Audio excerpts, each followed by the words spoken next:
أعوذ بالله من الشيطان الرجيم. بسم الله الرحمن الرحيم. ألف لام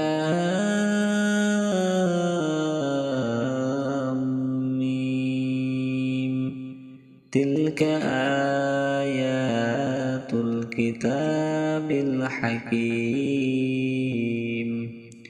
هدى ورحمة للمحسنين الذين يقيمون الصلاة ويؤتون الزكاة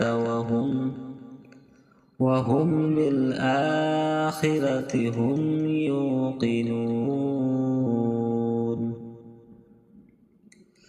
أولئك على هدى من ربهم وأولئك هم المفلحون. ومن الناس من يشتري لهو الحديث ليضل عن سبيل الله بغير علم ويتخذها هزوا. أولئك لهم عذاب مهين. وإذا تتلى عليه آياتنا ولى مستكبرا كأن لم يسمعها كأن في أذنيه وقرا.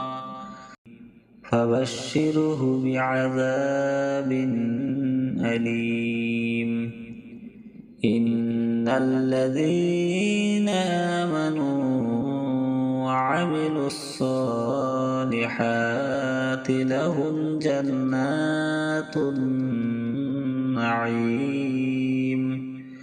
خالدين فيها. وعد الله حقا وهو العزيز الحكيم.